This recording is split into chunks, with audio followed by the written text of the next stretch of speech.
Hi. Welcome to Planet Info TV. How did the Trump administration get its trade war with China so disastrously wrong?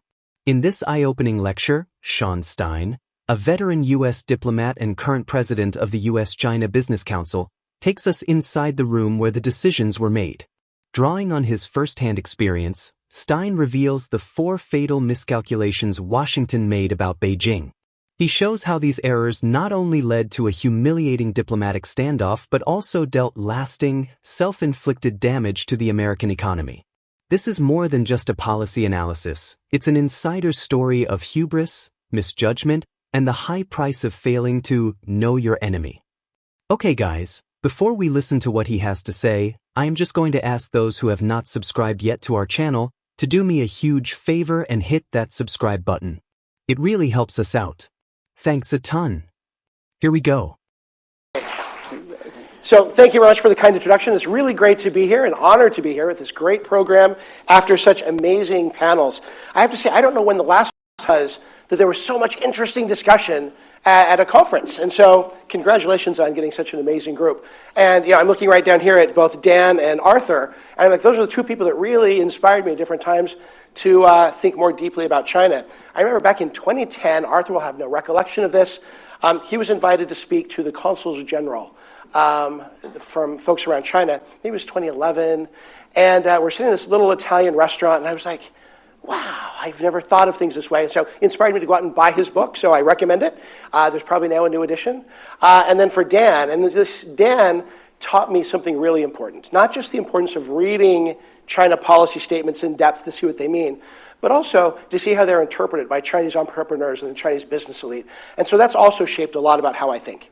So as I've told many of you earlier, what I had planned to talk about today was the grand arc of U.S.-China relations from the Obama administration to the present, and how there's this consistent theme that got us to where we are. But what just happened? We just had Geneva. And so I feel like since I was fortunate enough, or if that's the right word, to have sort of a front row seat to what's happened in the U.S.-China trade war, I thought what I would talk about instead, because we just had the breakthrough in Geneva, I want to talk a little bit about what happened there and how we got to where we are, and maybe what comes next. Does that sound fair? All right. So the first person that ever taught me anything about China was for the State Department. He was the deep China thinker. He was the Mr. China. More than perhaps anyone else, shaped for years how we thought about China.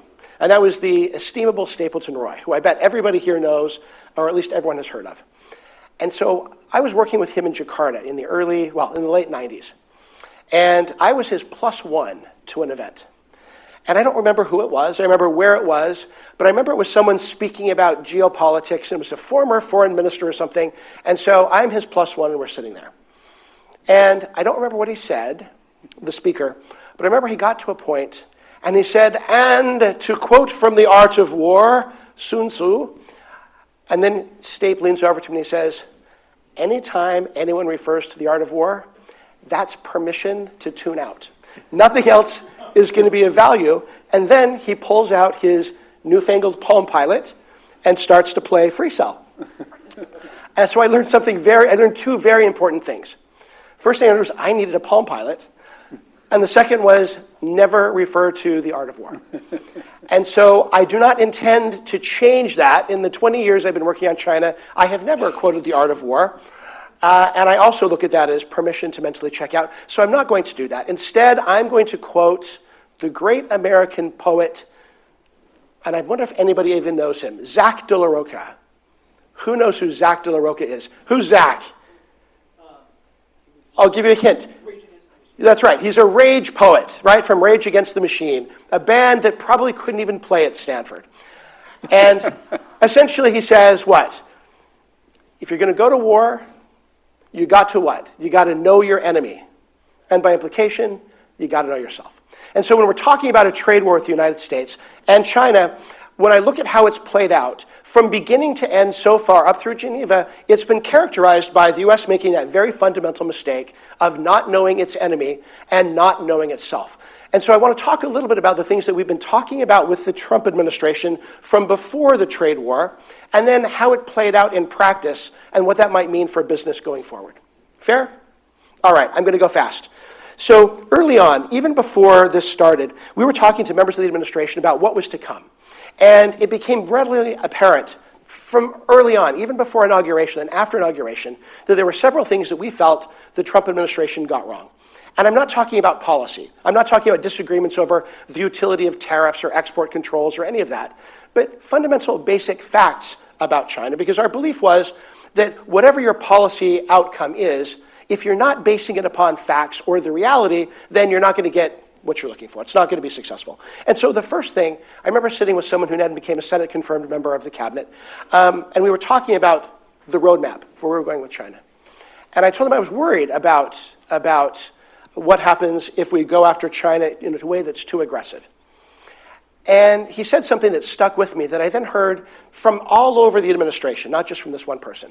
But he said, we learned during Trump 1.0 something very important, and that is China can't really hurt us. In other words, China's retaliation isn't really a thing. And I was like, tell me more. And he said, what did we see during the first administration? We saw that they hit us with everything they had, quote unquote. They hit agriculture, they hit licenses and permits, and they hit us with tariffs, and yet we had no inflation, our agriculture sector was fine, etc. And so the more that I talked to people around the administration, the more we saw that there was very much a discounting of how much Chinese retaliation might hurt. So we did a very quick study where we talked to our members saying, what are things you're worried about with retaliation? And gave this list to the administration. And interestingly enough, as I'd mentioned to someone at lunch, one of the things that was on that list that our companies were really worried about is what if they finally pull the trigger and go after rare earths? And when we talked about that around the administration, we got crickets. We didn't get any great interest. It was like, this is more, hyperbole from the business community until the very, very end. So that was the first big thing that caused us to worry, is underappreciating China's ability to hit back. And why is that? Because anyone who'd spent time in China from 2018 onward knew that China was frustrated that its response to the U.S. during the first trade war was essentially limited to some sort of reciprocity, to some sort of, well, you tariff us, we'll tariff you. And they didn't have the legal framework or the tools to retaliate in any sort of more organized mechanism. And so what we hear now, though, when we talk to Chinese policymakers and folks close to them, is if during Trump 1.0 the answer to tariffs was reciprocity, now the word that we often hear is asymmetry. How do we go after the U.S. in ways that hurt the U.S. more than they hurt us? That was number one. Number two, and this I think is very common, and this has come up in a number of the things we've talked about today. The second really big fallacy that we see is folks will say, well, China's economy is so weak that U.S. tariffs and U.S. pressure on their economy is going to force them to do the types of things that we want them to do. And so very much an overestimating the leverage that tariffs and other things like export controls or sanctions give the U.S. over China, or create an opportunity for the U.S. to shape China's behavior in ways that the U.S. wants that to happen. And that was something that we've also warned them over, that not to overestimate that. Some of the work that we've seen from Arthur, for example, talks about now, I think, direct trade between the United States and China is less than 3% of GDP. And so the numbers and the type of leverage that we think we have is not what some policymakers in the U.S. wishes. There's a lot of others that I might mention, but let me just go after two. Another one is this belief that I find baffling that seems to permeate parts of the policymaking structure in Washington, is that there is somehow some fragility to the CCP. We've been in meetings at the White House, very senior meetings at the White House, where they talk about fragility, which we do not see. Instead, what we've seen is that since the beginning of the trade war, particularly since April 2nd, something that surprised me, I was in China on April 2nd, how quickly the mood shifted. Even among China's elite, which tends to be rather pro-US because they've set up companies, they've done business, and they recognize the strength of the US system. What we saw after April 2nd was this rally around the flag. So folks that would normally never say anything nice about the Chinese administration, who are Chinese, really were like, oh, well, but we're all Chinese, we all need to sort of rally around and support against this sort of aggressiveness by the United States. So I think that was underestimated. The last thing which I wanted to mention is in dialogue with the administration. There is an overwhelming sense that the only market that matters is the U.S. market. And when we talk to them about the importance of the Chinese market, they'll say, well, of course you would say that. Or when we talk to them about, well, in fact, the European markets or Southeast Asian market, et cetera, are really important. That is absolutely undervalued. And so we've had numerous conversations at very high levels with the U.S. government where our companies will sort of make those cases, and they get this sort of look like, well, the U.S. market is so strong, why would you need these other markets? Where in point of fact, in many cases, either the China market or the ex-U.S. market is more important than the U.S. market. And so the fact that you are here at this conference means all of those things to you sound absolutely nonsensical. But those are some of the themes that have permeated policymaking with China, certainly since the beginning of the Trump administration, in some cases since before that. And so those are some of the things where I think that's caused us to sort of go astray. So how has this worked out in practice? So even before Inauguration Day, the Chinese were talking to the incoming administration, and it was clear that a big issue was going to be fentanyl. And so in February, the Chinese government gave a written proposal to the administration on, here's what we're going to do on fentanyl. And to me, a layman, it looked very credible. When we talked about the details to some folks in the pharmaceutical industry, they're like, wow, that would be really disruptive. That would be a really big step. And so they make this presentation to the administration and didn't hear back. But at the same time, the Chinese were signaling, we know the U.S. is going to do some things we don't like. We know they're going to do things like maybe tariffs. But as long as it's reasonable, then we can absorb that because they're going to have to do something, and then we can come to some sort of negotiated settlement. And so from the beginning, they were using two words. And it didn't matter if I was in Beijing or if I was in Washington or where I was hearing the same phrase. This was the talking points that have been blasted out through the system. And it was, we will talk and we'll negotiate with respect, but we will not beg, and we will not be bullied. And so we watched this play out in real time when we had the first 10% tariffs go into effect on China. And I'm going to remember these were IEEPA tariffs, and they were there because of fentanyl. And I'll never forget, on that Saturday, the news was all about Gloria Steinbaum from Mexico flying to Washington to talk about what Mexico was going to do. And then we had Justin Trudeau come from the north to talk about, here's what Canada's going to do.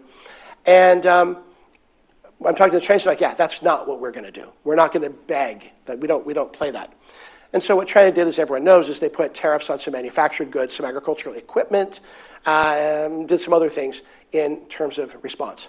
But that Monday, the Monday that those things went into effect, I watched the White House press briefing, and we had Kathleen Leavitt, the White House press spokesman, said, well, these went into effect, but the two presidents are going to talk in the next 24 to 36 hours. Then that afternoon on Fox Business, we had Peter Navarro, White House proxy, say, yeah, I don't want to get ahead of the boss, but the two leaders are going to talk in the next 24 to 36 hours. So what do? We do what anyone else does, what probably half of you did. We waited 24 to 36 hours and start to look for readouts. Nothing in Xinhua, nothing in People's Daily, nothing from the White House, nothing at all. So we do what most of you probably did. We ring up the White House and we ring up the Chinese and like, hey, how was the discussion? And we got, from the White House, we got, oh, the funniest thing, the Chinese didn't call. And we're like, and that surprised you? That was a revelation? That was it? And so for me, that was the moment that sort of showed that all these things where I just said we were getting China wrong, we were overestimating the impact of tariffs, the willingness of the Chinese to beg, et cetera, we got it wrong. And they were genuinely surprised. But the Chinese, they were okay because they thought that their response was not escalatory. So then what happens? The Chinese redouble their efforts to engage the administration on fentanyl. So they have a meeting with one cabinet secretary who says, that's not for me. They write a letter to another cabinet secretary and say, hey, can we talk about our fentanyl proposal? They get nothing. They go to the NSC. They ask for meetings with the White House. No one will talk to them about the fentanyl proposal. So then what happens? So a couple of weeks later, another 10% tariffs go in effect on China for fentanyl. At this point, China's a little irritated. So they respond again in a way that they see as non-escalatory, which I think is incredibly damaging. They went after U.S. agriculture, our number one export to China. They put a 15% tariff on U.S. agriculture and some other things. And then they did other things with export controls and with sanctions. And then they did something that I think surprised the administration, and certainly surprised a lot of the folks I was talking to.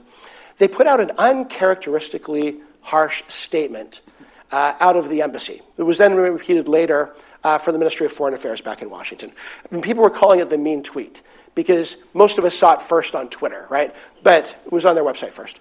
And the mean tweet said this: okay, we know it's not about fentanyl, right? And why do they know it's not about fentanyl? Because no one will talk to them about fentanyl. We know it's not about fentanyl, so whatever this is about, bring it on. You want a tariff war? Let's have a tariff war. You want a trade war? We'll have a trade war, or any other kind of war.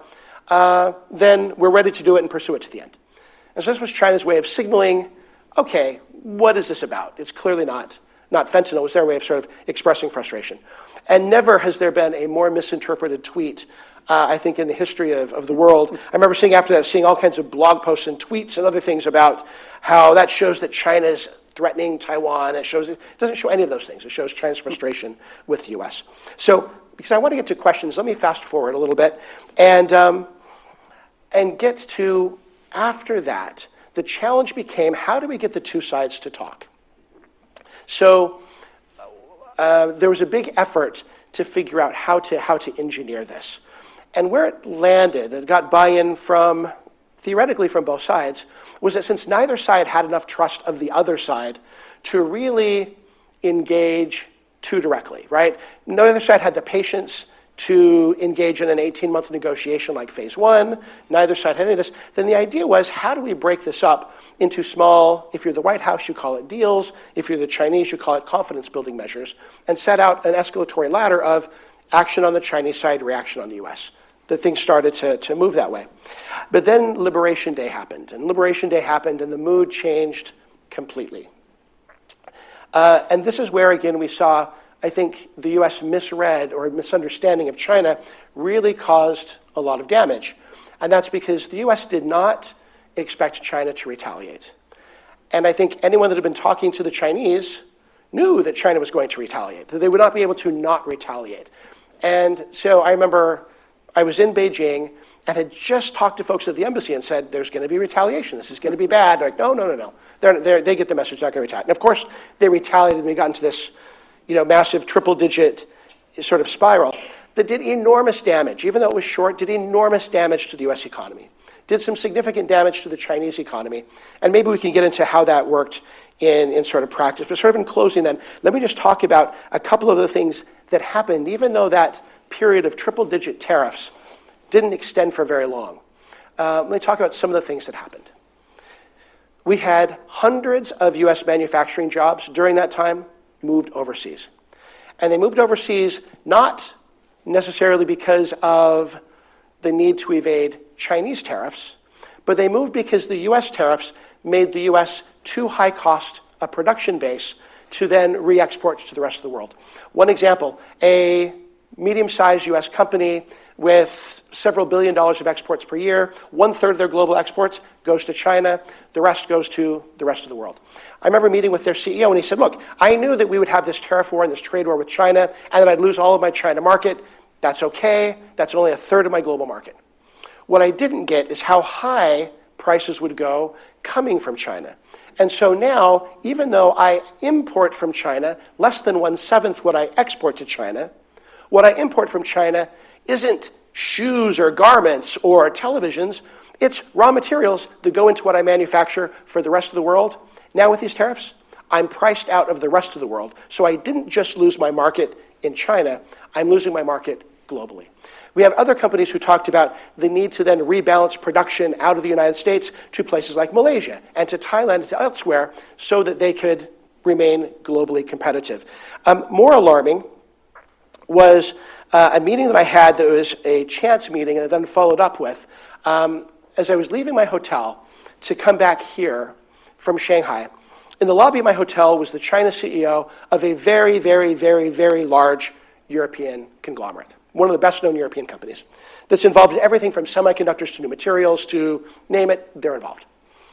And I was like, what are you doing? You live here. Why are you here at this hotel so early? He said, oh, it just so happens we're having a board meeting. And I was like, oh, well, that's well-timed.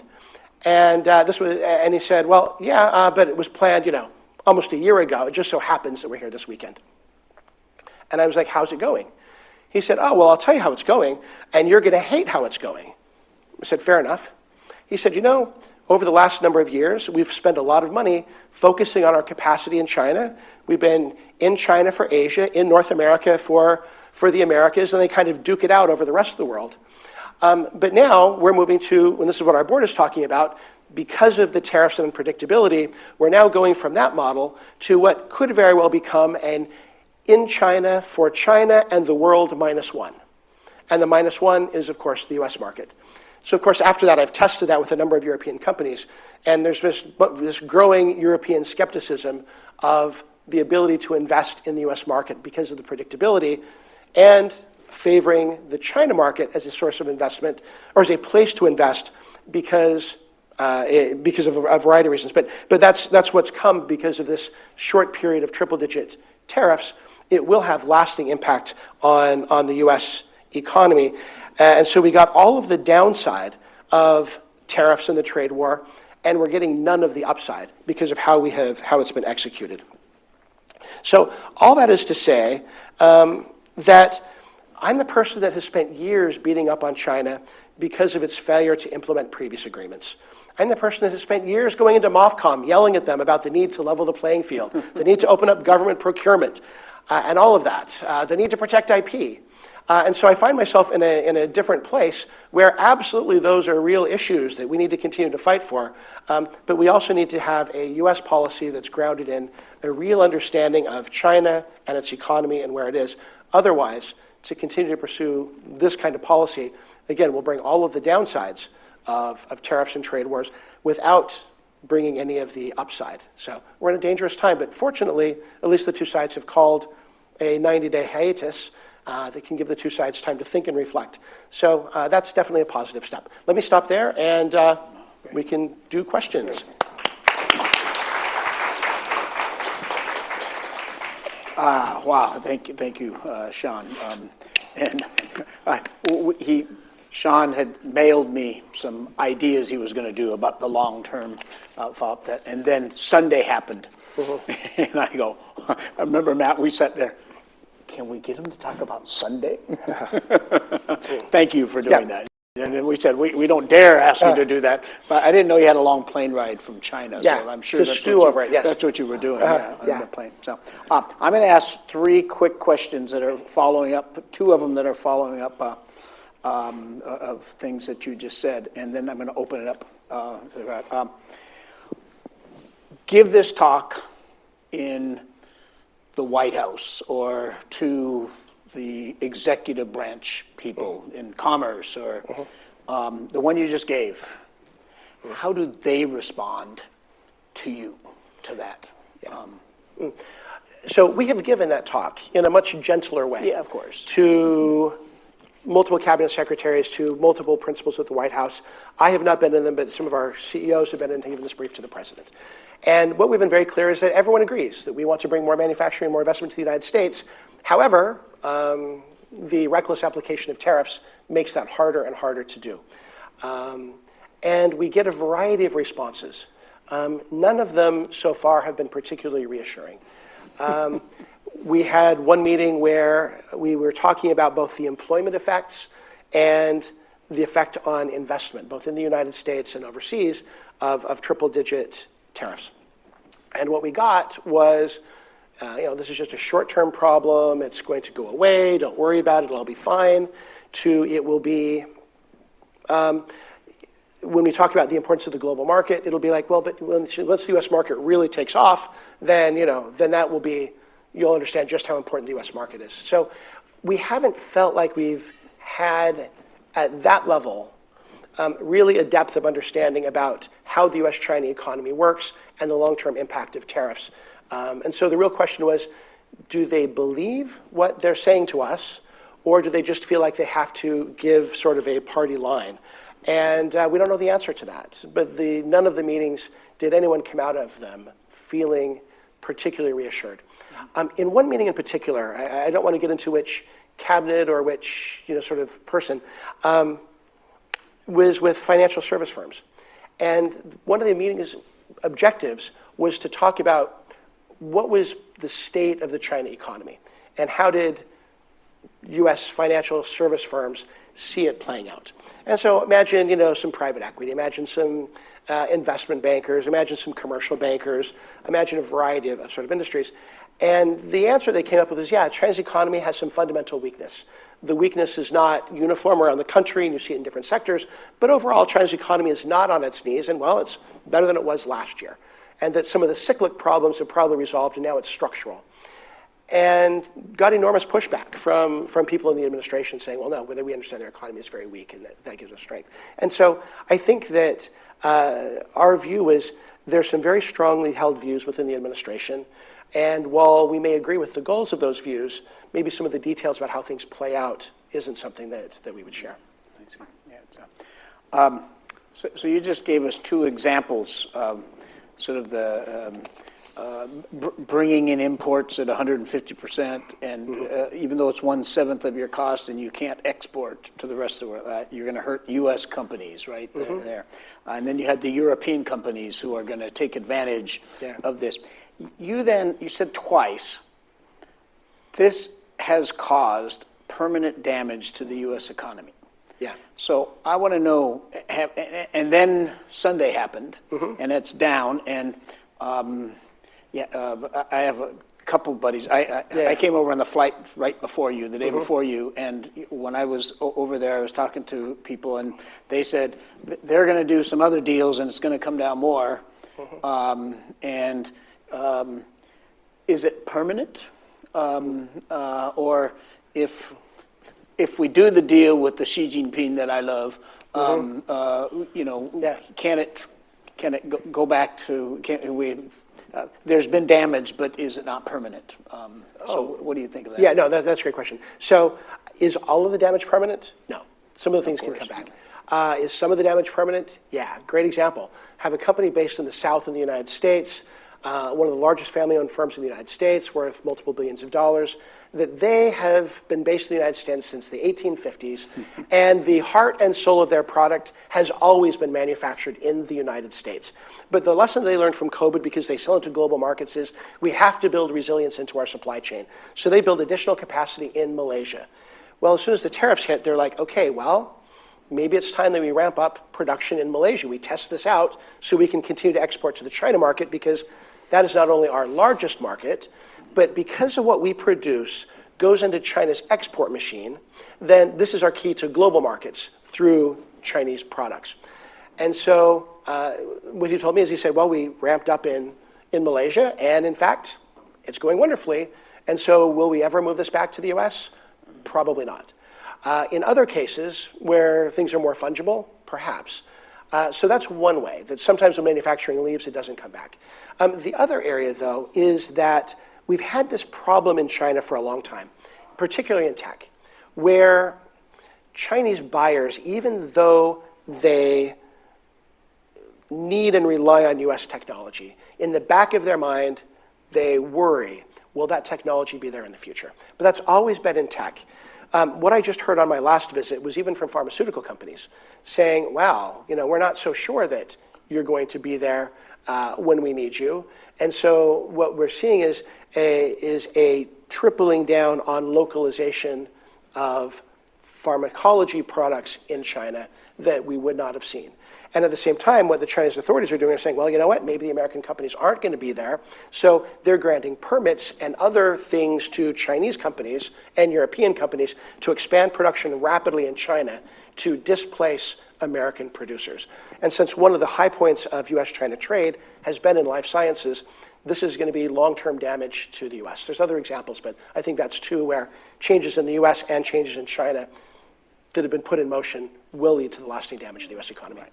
So yeah, this isn't, so I misunderstood. So this is the overall deterioration of trading of our U.S.-China relations is leading to this permanent damage, not just the most recent 150%. Oh, no, this is all coming from, sparked by this triple-digit tariffs. Yeah. That's got it. I wanted to go back to one of the previous sessions, which they've all been so good. And so this is much more general. Japan or not Japan? What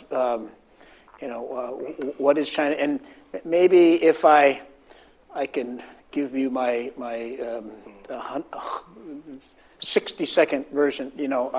Everybody knows I work on the other China, right? And our most recent paper with Marty White called the rise of pessimism, right? So and basically we go to the bottom 560 million people in the labor force, right, who have never been to one day of high school, right? They don't know math, they don't know science, they don't know language, they don't know computers. That sounds like my hometown.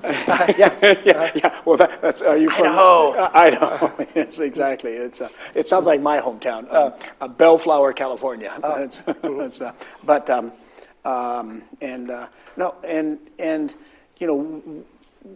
What do they do? And they're 10 years ago. They said, we know inequality is rising very fast, but we're better off 5 years today than we were 5 years ago, and we think we're going to be better off 5 years from now than we are today. It was like 80% of the poor people. Now it's reversed, and 80% of the poor people think that they're going to be worse off 5 years from now, and you see it. I mean, when you go and talk to them, everybody's getting by the way, manufacturing is doing that, right? I mean, construction's doing that. So what do we have left? We're left with the service sector, and the rise of service sector, informal service sector jobs are doing this, and everybody's being dumped into the informal sector. They aren't covered by labor laws. They don't have they don't have benefits, that they're sharing jobs, right? We have massive numbers of people who tell us, "Oh, I work Monday to Wednesday, Friday," right? And then my Guerre, my best friend works Tuesday, Thursday, Saturday. We flip a coin who works on Sunday, and we're making half of what we made, 5 years ago. And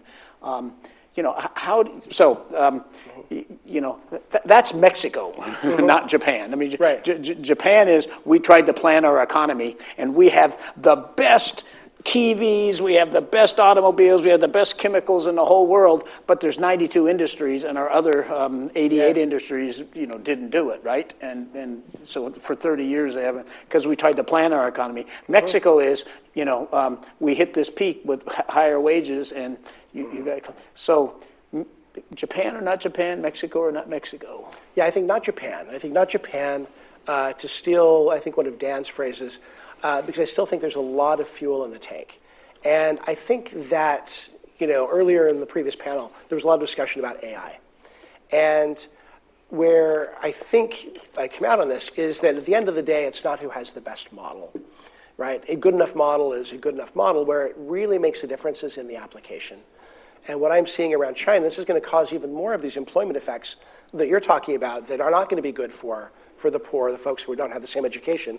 But where I see China racing ahead in the application of AI.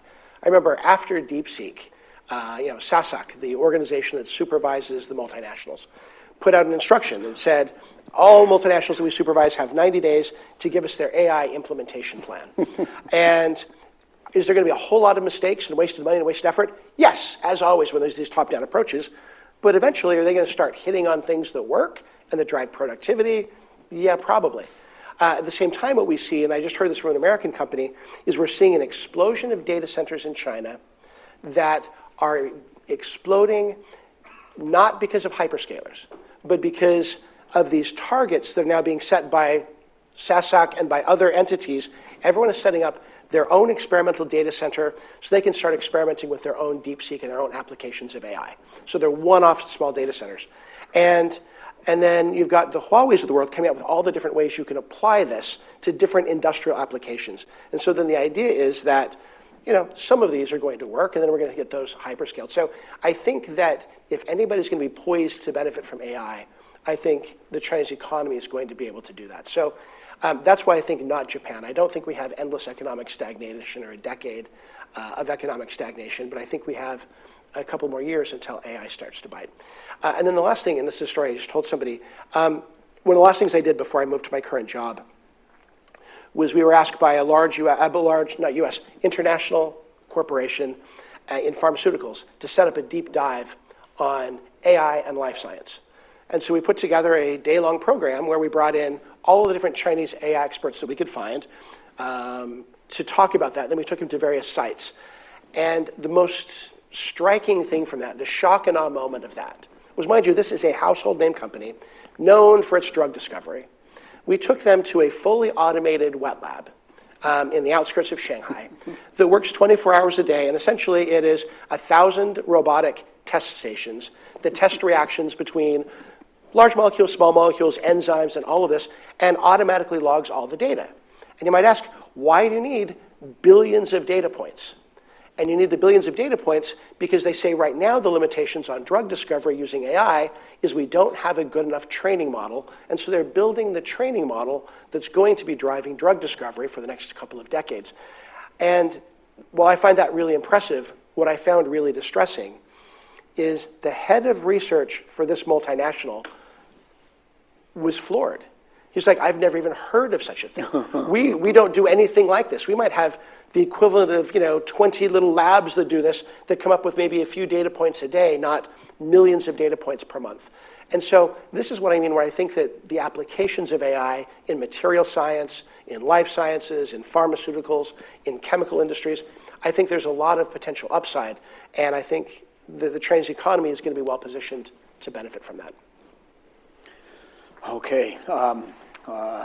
Not Japan, and let's ignore Mexico. So it's yeah. And, so I've, what my work shows is that we're gonna, because we have AI and because we have robots and because we have automation, we're gonna have 200 million people unemployed. Yeah. And that I go ask my colleagues in China, they're mostly professionals, academics or businessmen or whoever. I ask them, is this going to turn into Mexico? Where Mexico was one of the safest countries in the world in the 1980s, and it's one of the most violent countries. And everybody says, 70% of the people say there could never be another gang in China because of surveillance, and so that we're going to have to worry about taking care of those 200 million people, but it's not going to. Yeah, well, let me start. So I remember I met with the Jiangsu Party secretary, who I knew from when he was in Shanghai, and he was boasting about something. He says, in the last 8 months, I have closed, I forget the number, 58 factories which had this many workers. And I'm like, wow, in America, you wouldn't brag about that. That's like the reason why you don't get elected. And he laughed. He said, no, because, we've got too many of these low value added, high employment industries. We need to move those to the Philippines, he didn't say the Philippines, he said to Bangladesh, to Vietnam, to other places, because I need my workers for higher quality stuff. And so, while absolutely there's a huge mass of folks that are going to have a difficult time with employment, in the hyper-developed East, at least, their problem is we've got too many of these low-quality jobs and not enough workers. So I think it's a problem that's not evenly distributed around the country. So good. Let's open it up for questions. We'll do 1, 2, 3. All right. Deborah. Hi, that was just amazing, just great. I have what sounds like a historical question at this point, but yesterday I was listening to my colleague Jonas Nahm, who was on the Council of Economic Advisors in the I almost said Obama, in the last administration. And the issue of overcapacity came up, and Jonas said kind of vehemently, he said, I hate that term, overcapacity. He said, how do you measure what is the right capacity? And I wondered what your thoughts were on that. I agree completely, right? I think that the Chinese have an argument that says no one ever complained about German overcapacity in automobiles, and no one ever complained about American overcapacity in agriculture. But I don't think that means that the overcapacity isn't necessarily a problem. Where I think I see it in China is there's this really cool Chinese word that everyone's going to laugh at my bad pronunciation, 内卷. right? Involution. And I see that as something when I talk to Chinese businesses and Chinese private entrepreneurs where it is a problem. Where it's a problem is when the government indicates there are certain favored industries, let's call them, I don't know, for ease of recognition, something that rolls off the tongue like new quality productive forces. And then everybody's jumping in to dump money into new quality productive forces. And so then what happens is you have businesses that are only able to survive because of various types of subsidies and other mechanisms that allow them to survive. And so then everything becomes competition based on cost. And in that sphere, I think that's where overcapacity, where firms are able to live and die only based on subsidies, that's where I think you have a real problem. We have somebody in this room who works in an industry in China who gave a talk to my class last year at Peking University for their Stanford Overseas Studies program, who said outside of China, there's 220 chip manufacturers in the world.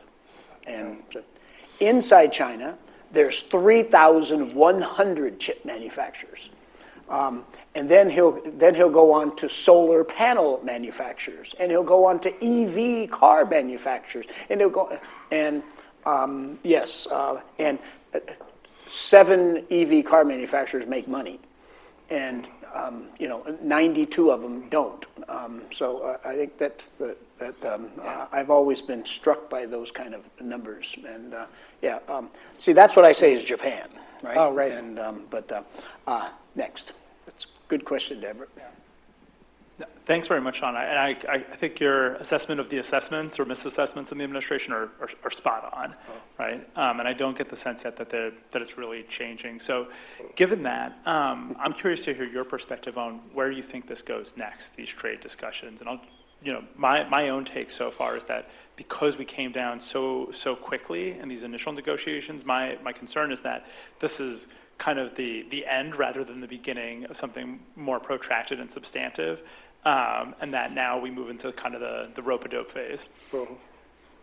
Sorry, I'm laughing because you will appreciate this. I don't know how many people looked at this, but when the Treasury Department and when USTR announced that there were going to be talks in Switzerland, did anybody look at those announcements? I bet a bunch of you did, but I found it amusing because, once upon a time I would write those things, right? And so whether it was from Treasury or from USTR, you've got this long paragraph about the Treasury Secretary will engage in detailed, important negotiations with the Swiss government, talking about blah, blah, blah, blah, blah, blah, blah, blah. Oh, and by the way, he'll meet with his Chinese counterpart, like at the very end. And the one for USTR was even worse, right? It was, we've got these important issues with Switzerland, da, da, da, da, and at the invitation of the Swiss, oh, and by the way, he'll meet with Chinese counterpart. And so I thought that was kind of cute, right? But the thing is what, right? Why did they have to meet in Switzerland, right? The administration has announced they want to have 18 deals done by July 9th. And it doesn't matter if you're India, if you're Mexico, if you're Canada, if you're the UK, or South Korea, or Vietnam, or the Japanese. Where do you meet to talk about this stuff? Where? Washington, right? But the Swiss, we travel to Switzerland for the Swiss, right? So no. So the fact was, why was it necessary for them to do it there? I'll tell you why. I remember back when we were doing this back and forth, trying to get the CBMs in place, right? If you do this, what will we do? And back and forth. And I remember I ran into someone a lot of you know, a vice minister, but who's often one of the leaders of their sort of like delegations to the U.S. Ran into him because he was in my hotel waiting to meet the deputy prime minister of, I think, Singapore. And so he's there all waiting for me, he calls me over, and so I get through the security line. And he's like, well, everything we talked about, it's dead. And I'm like, why? And he pulls out his WeChat, and he shows me this WeChat video. And the WeChat video is like the administration's greatest hits. And it starts out, I forget what they all were, it starts out with, and of course it's all carefully subtitled for WeChat, it's subtitled in Chinese. And it's Scott Bessent saying, China is gambling with a pair of aces. It's the vice president saying it's a bunch of peasants and we're buying stuff from peasants, borrowing money from peasants. And there were a couple of others of them. And then the last one was the US president saying, I've got world leaders calling and coming to kiss my backside to do this.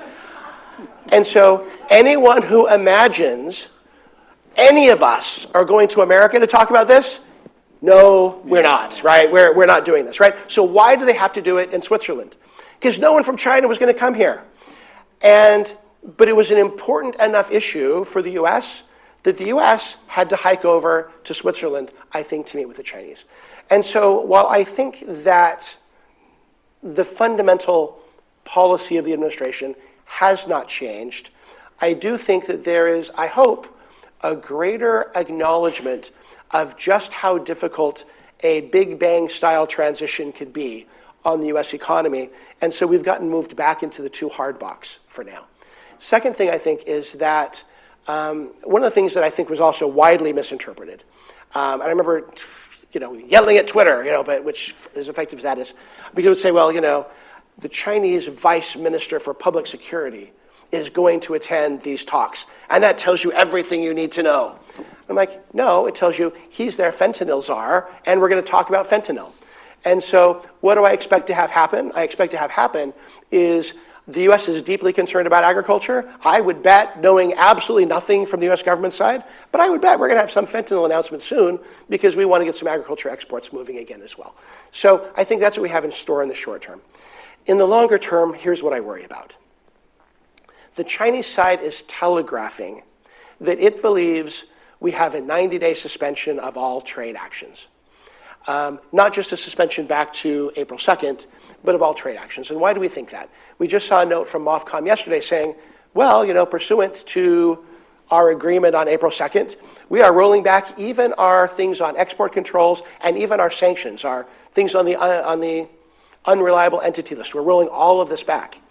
Well, we all are also hearing the same thing, that we just saw the announcement on Huawei Ascend chips come out of Department of Commerce on Monday, maybe, which was sort of shocking in how broad it was in terms of saying no one in the world should use Ascend chips without risking violating U.S. export controls.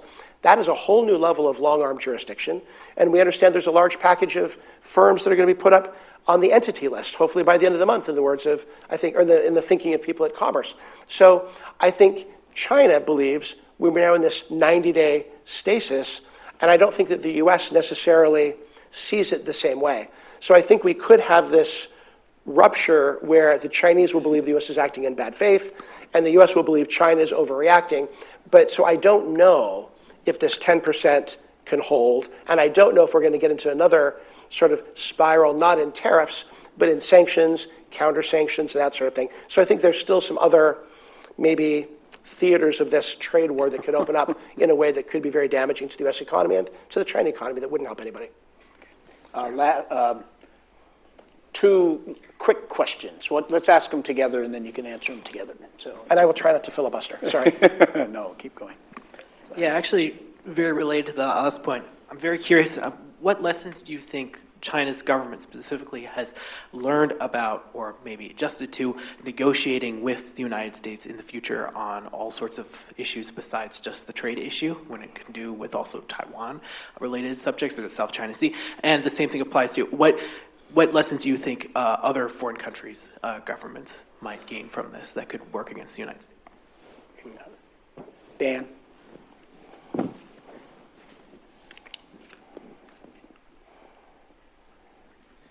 In the previous trade war, there was a big fear that China will destroy the supply chains of Tesla as well as Apple. I'd always thought that was overstated back then. Is it overstated right now?